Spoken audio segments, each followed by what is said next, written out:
দেখ আবার খুলে যেন না যায়। কোনো চিন্তা নেই, এবার আর একটা কাজ বাকি আমাদের।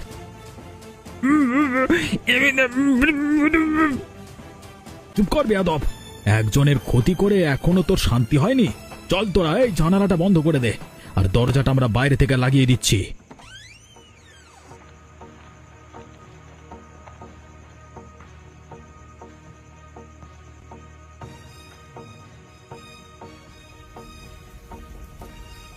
ব্যাস, খেল খতম।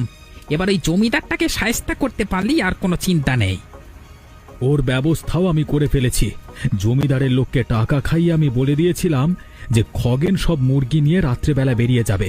সেটা শুনে জমিদার হয়তো এখন খগেনের দোকানে এসে মুরগিগুলো সরাচ্ছে। তাহলে তো আমাদের এক্ষুনি হাটের দিকে যাওয়া দরকার। সে তো যাবই। দিবাকর, তুই একটা কাজ কর, রতনের সাইকেলটা নিয়ে পুলিশ স্টেশনে যা। ওদেরকে বলা আছে আমার নাম করলেই পুলিশেরা চলে আসবে তোর সঙ্গে। ওদেরকে হাটে নিয়ে পৌঁছে যাবি। আর রমেশ, তুই এখানে আগুন নেভানোর ব্যবস্থাটা করে ফেল, দিয়ে তারপর হাটের দিকে চলে আসিস। আমি যাই।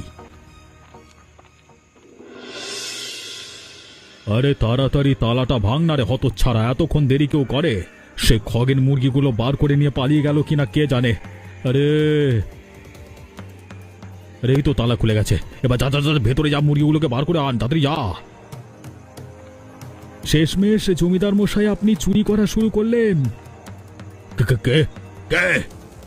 আমি গোপাল। ও আচ্ছা গোপাল, তুই তা তুই এত রাত্রে এখানে কি করতে? আপনি কি এখানে রাত্রি ভ্রমণ করতে এসেছেন? আমার সঙ্গে তর্ক করতে যাস না, আমি জমিদার, যখন ইচ্ছে যেখানে খুশি যেতে পারি। হ্যাঁ, আবার যখন ইচ্ছে করবে যার তার দোকান ভেঙে চুরিও করতে পারেন। কে চুরি করেছে? আমি। তা নয় তো আর কি করছেন এটা?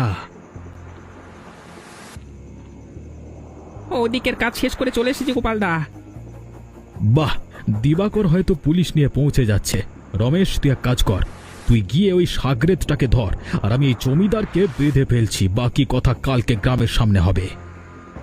ঠিক আছে গোপালদা। এটা কিন্তু তুই ভালো করছিস না। আপনি আর ভালো খারাপের উদাহরণ দেবেন না জমিদার মশাই, আপনার কুকীর্তি সব ধরা পড়ে গেছে। অত বেশি কথা বাড়িয়ে লাভ নেই, তাড়াতাড়ি তোকে যেটা বললাম সেটা কর।